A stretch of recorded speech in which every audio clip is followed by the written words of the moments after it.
Hey, welcome to Brian for Liberty. Thank you for stopping by. It's been a few days, and as always, there's just a ton of stuff going on.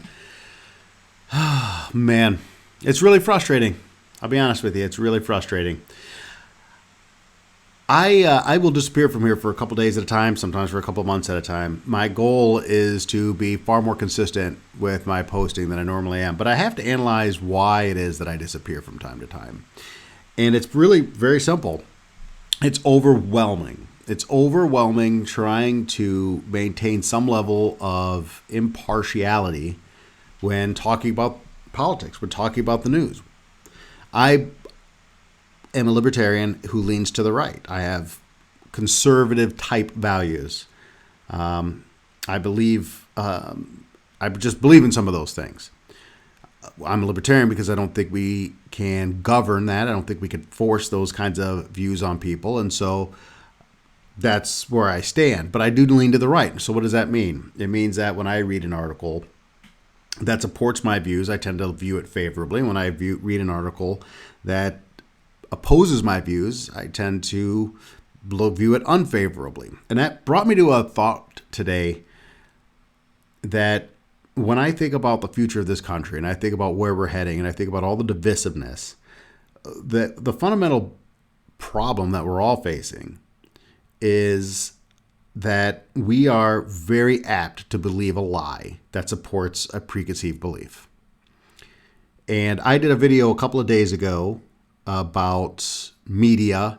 This is about Elon Musk taking over Twitter and mainstream media and the fear surrounding Musk taking control of Twitter. And then I broke down kind of how all the media that we are fed, and I say fed very purposefully, all the media that we are fed, all the information that is put in front of us is very carefully curated by very powerful people to evoke a very particular type of response. That's what's happening. So it doesn't do either side, whether it is a far right. I don't even like to use the far right, far left. I get caught up in these labels as well as anybody else, as much as anybody else. But whether it's right-leaning news or left-leaning news, there is no real benefit from either of these outlets, any of these outlets, to post a story that opposes the views of their viewers. Opposes the views of their viewers. Not a great sentence, but I'm going to stick with it. There's not a good reason for it. There's no good reason for them to put information in front of their viewers that they will find offensive to what they already believe. That's a very important thing to keep in mind. These people, what they want is to provoke emotional responses, because emotional responses will keep you tuned in. Emotional responses will make you share their content on social media and tune back in tomorrow. They don't care that it drives up your anger. They don't care that it drives up your fear. In fact, that's the predominant goal of these outlets, of all media outlets, is to drive up your emotional response so that you'll continue to consume the product that they're putting out. And it's not news, it's product. And you are part of the product. See, you could you could plug in an antenna into your television and you can get ABC, CBS, and Fox. You can get that for free. At no charge to you, these stations will broadcast to you in the same way that you, with an internet subscription, can access all kinds of social media at no charge. As a matter of fact, look at me. I could plug in a microphone and a laptop, and I could sit here and essentially have my own little broadcast empire. It's not much of an empire with my 243 followers, but I can do it, and it's free. So what does that mean? It means, A, I'm a product, because it's free. If what you're consuming is free, then you're the product, right? You're consuming this for free, so you're the product. The goal of social media, just like any other media outlet, is to keep viewers watching so that they can sell advertising. It seems like a very simple concept. It seems like something we should all be very aware of, but we almost forget about it because they're so good at what they do that our other emotional responses outweigh that logical way of thinking. We're being actively manipulated by virtually every media outlet that is feeding us information. So MSNBC and Fox News both know what their audience wants to hear. They both know what their audiences believe. They both know how their audiences are going to react to the information that they put out. And they also know that the best possible response for their bottom line and their ability to sell ad space is to make sure that you're having a powerful emotional response that'll make you come back for more. That's it. So, because of that, and because of our propensity to believe lies that support a prior belief, it doesn't really matter. They know they don't have to tell you the truth. In fact, telling you the truth is detrimental to their own best interests. Not always. Sometimes what they tell you is true. Sometimes Democrats are right. Sometimes Republicans are right. And they say a broken clock is right twice a day. Well, then so is mainstream media. But at the end of the day, if they are faced with the necessity of telling you an uncomfortable truth that may offend you, it may make you turn their story off, may make you tune out so that you can go seek somewhere else that which reinforces the beliefs you already have, they are not going to put that story in front of you. So, what's a great example of this? I am watching this Paul Pelosi story. Not particularly closely, but I'm keeping an eye on it, and I'm reading some articles. And I have absolutely no belief, or I should say no belief. I have no horse in this race. I don't like the Pelosis, but I'm not a Republican or a Democrat. I don't care what Paul Pelosi is doing in his free time. I don't care why this person broke into the house. I don't care why he assaulted Paul Pelosi. I fundamentally simply believe that the guy who broke into the house and assaulted Paul Pelosi was probably mentally ill. However, I am just as likely to believe that there was a prior relationship and he let him in the house. Why? Because I can't trust the information I'm getting from anywhere. One of the things that really gets me about this, though, is that the person who's third in line to the presidency, Speaker of the House, incredibly wealthy, there's not a recording of the break-in itself. There was cameras, blah, blah, blah, blah. But, I mean, my neighbors here in my regular old middle-class neighborhood have, Ring and all these different things that can monitor the home. The fact of the matter is it'd be very simple to prove that this person just broke into the house and assaulted him just by watching the break-in video. But I'm not even going to, I'm digressing and rambling as I have a tendency to do. I want to bring up a couple of different articles. And let's see. Well, I want to bring up one article, I guess. Let's bring this up here. We've all know first of all, one of my least favorite things, one of the least favorite things I see is this right here, conspiracy theories. I don't like that phrase, and I think if you look up the origin of the phrase conspiracy theory, you'll know why. Yep, I just lost my headset Yep, this is all live, kids. I don't edit. Okay, there we go. So when I see conspiracy theory, I automatically, that's where I start. I don't trust this because it says conspiracy theory in the title. They're trying to automatically disprove something. So, shocking details blow up conspiracy theories about the Pelosi attack. Oh, look, that's happening. And it's gone. What is going on here? This is what happens when you're just a one-man show with whatever. More details emerged Monday after the Department of Justice filed federal kidnapping and assault charges against David DePape, whatever, the man accused in the attack last week against Paul Pelosi, the husband of House Speaker Nancy Pelosi. Now, the article says that this blows up conspiracy theories. I've read through the article. Read it if you want. Talks about the sentencing. How did the break-in happen? There's not a lot of detail in here regarding how he broke into the house. There's nothing in here disproving a prior relationship. There's nothing in here. There's nothing in this article that actually does what the headline says. And you'll find that this is a pretty common theme on my channel, is to take a headline, go through the article, and say, well, the article's not doing any of the things it said it was going to do. This goes, how did he make the 911 call? Essentially, they're just taking what Mr. Pelosi's version of events are and saying that this is a fact. This is what happened. Well, if we think that he's lying, right, then if you're a Republican, if you're on the right and you're reading this article, you're like, well, it's just a lie, and there's no proof here. And if you're a Democrat, you're like, see, this proves that the far-right conspiracy theories are false. It doesn't prove anything in either direction. Nothing's being proved. This is just a statement being taken by the victim. That's it. There's no proof here. Nothing's getting blown up.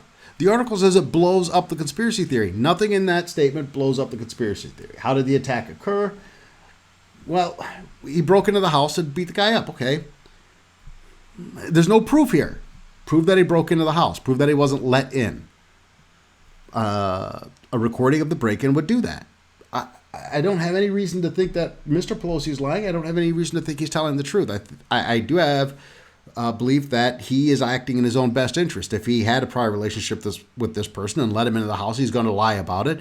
If he didn't have a prior relationship with this person and didn't let him into the house, then he's telling the truth. But there's no proof here in either direction. The only proof we do have is that this person assaulted him once he was in the house. That we know. Who owned the hammer?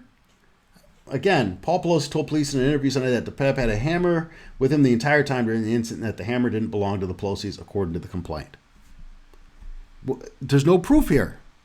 Where's the evidence? There's no evidence. What were I'm going to butcher this the whole time. That tells you how much I watch mainstream news. I'm sure everybody's mentioned his name 1,000 times.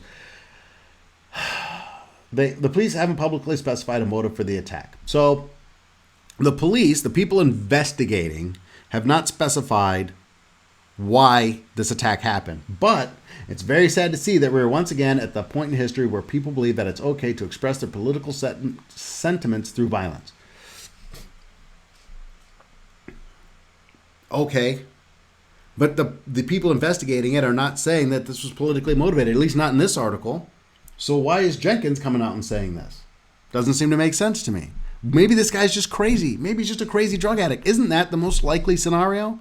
And if he's not, and if he was politically motivated to take a hammer and break into the Speaker of the House's home, well, then he is insane. It doesn't matter what his political beliefs are because he's insane. Politically motivated, that's the direction we have to go. He was going to hold Nancy hostage and talk to her.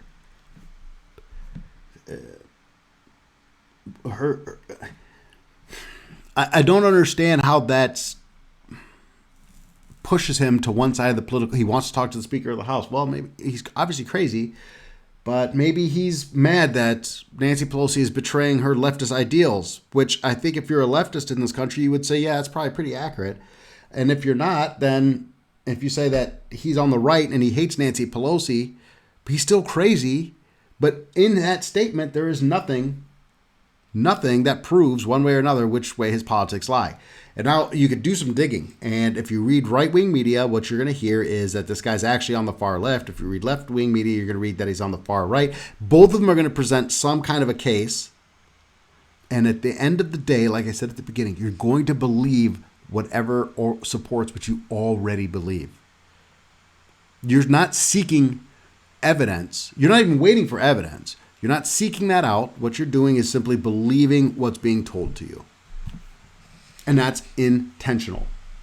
I had another article up here. My computer crashed right before I started recording. I couldn't track it back down.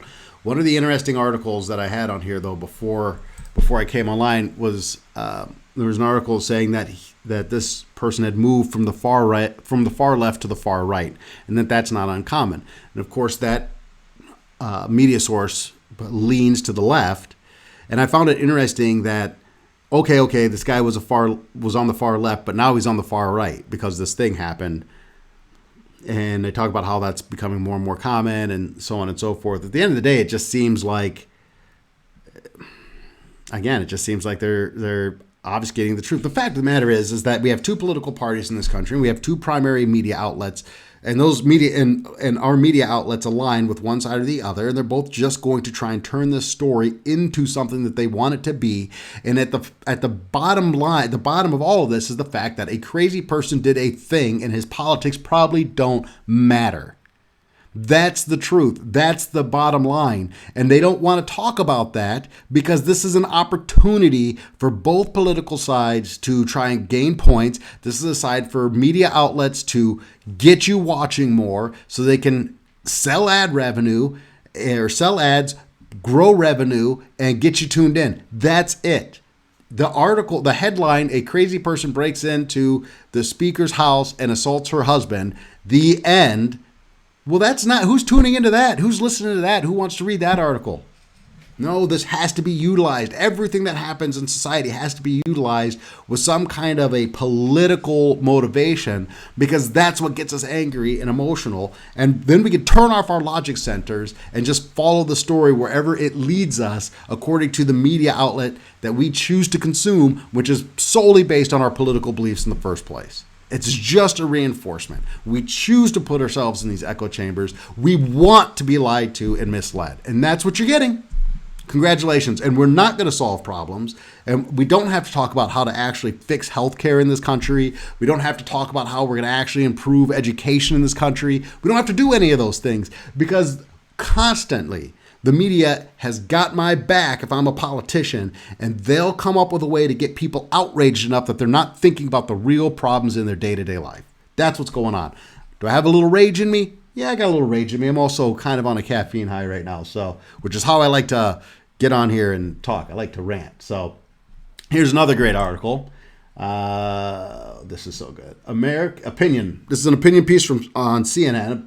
American indifference will be the death blow for democracy. Again, we're talking about violence. This is about the January 6th insurrection. And I just want to, when I speak privately with fellow officers, this is an interesting little bit here. As one officer recently confided, Mike, maybe if we hadn't done such a good... They're talking about the January 6th insurrection because it didn't go so far. It didn't go far enough. And that's why Americans are relatively indifferent to the January 6th insurrection. That's what we're gonna go with. And I'm going to believe it because it aligns with a certain political belief I have, right? But let's talk about the truth. The truth is that the capital of the most powerful military country in the world was overrun by a bunch of unarmed morons. Yeah, you're morons. You did a stupid thing. You should all be punished. You violated federal law, and you should all go to jail. The end. Second, yeah, they were probably allowed into the building, by and large. No real reason. You can't possibly believe that the capital of the United States of America was overrun by a group of unarmed morons and it couldn't have been stopped or prevented. Do you really believe that? Do you really believe that a bunch of unarmed idiots could take over the Capitol building without... And there's no conspiracy theory here. There's no reason to think that there's some grandiose conspiracy to set up the right and all. You don't have to believe that. You simply have to believe that the United States of America has the ability to defend its Capitol building against a group of unarmed protesters. Can you believe that for a second? Can you take that and say, this is something I can believe? Probably. You could probably believe that. And then you probably could say that, well, they didn't want to fire in a bunch of unarmed idiots protesting. So instead, they diffused the situation by allowing them in and cordoning off certain parts of the building to protect officials until they could get the situation under control. That's the most likely scenario. Stop calling it an insurrection. Stop calling it an uprising. But real American indifference, in my humble opinion, comes from the fact that we are still talking about this this one thing that happened. We're talking about it 2 years later, right? And we all remember. I go back to and everybody will do it. And this is what the Republicans will do. The Republicans will say, "Well, 2020, all these freaking years worth of protests and cities burning and all these terrible things happened, and nobody cared." And that nobody on the left cared, and that's true. That's a true statement.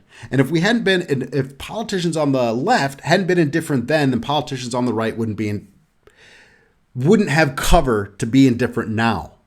You understand what I'm saying here? If the leaders of the Democrat Party in 2020 condemned the violence that took place in that year, just flat out condemned it across the board, and did everything they could to staunchly stand apart from it, then the Republicans wouldn't have cover to blow off what happened to January 6th. Take that in for a minute. Set aside your political beliefs for a second on both sides and just take that in for a minute. Republicans should be calling this out. They should be calling it out and saying this is horrible, despicable, disgraceful behavior, and we need to hold the people responsible for this, including President Trump, if he's found to be culpable in this violence. All of these people should be held responsible, and they should all have to answer for their crimes. The Republicans should absolutely be doing that. just like the Democrats should have done in 2020. The Democrats didn't do it now. The Republicans aren't doing it. Or the Democrats didn't do it then. The Republicans aren't doing it now. And it's going to be allowed to escalate. Why? Because it is politically beneficial to both sides. And it feeds the media frenzy. It feeds the viewership. It feeds the ability to sell ad revenue. But at the bottom line and the whole thing is simply this. All we're going to do is feed what we already believe in. That's it. Maybe people would care more. Maybe if a congressman or a senator had been injured, dragged through the halls, makeshift gallows, or killed, people would give a darn. Yeah, all right, maybe. Fine, you did a great job. Yes, congratulations on stopping this crazy insurrection of unarmed protesters who rushed the Capitol building. And if you want to believe that's how susceptible our Capitol building is to an attack, then that's fine. I should have brought the article up on the screen. I didn't. Let me do that now. So here's where this officer is talking about this. And then, of course, this dovetails back into the assault against Paul Pelosi and just the flat out assumption that it's politically motivated and that it's politically motivated by one side or the other. And it's all just rage porn, man. It's all just designed to get you spun up, to get you angry, to get you emotional, to get you to do what I did. Click on the article and read it. Share it. Publicize it. I'm doing the same thing, right? No better. It's unfortunate. It's a sad state of affairs in this country. And so that's why I get frustrated. And that's why I'll disappear from time to time. And I'm going to try and stick around. No, I'm going to stick around. I'm going to produce content more regularly. I'm going to keep getting better at it. And I'm going to do my absolute best to stay as unbiased as possible. To constantly remind myself that I have a tendency to lean to the right, that I can't simply absorb material that supports my belief system and assume that it's true, that I have to understand that what I'm reading is largely designed to trigger an emotional response to me and that it's feeding a belief system that I already have, and that I have to resist that at every possible turn. That's what I've been thinking on the last couple of days. And I can't believe I got 20 some minutes out of this, but I hope you guys will stick around. I hope you're still here. I hope I'm not talking to nobody. I hope you like the content. I hope you subscribe if you do. I hope you like it and share it if you really enjoyed the content, and if you really want me to come back. I'm going to keep going. I'll see you guys maybe tomorrow, maybe in a couple of days, but subscribe so you can turn on those notifications and know when I'm on here. And until next time, keep thinking, America.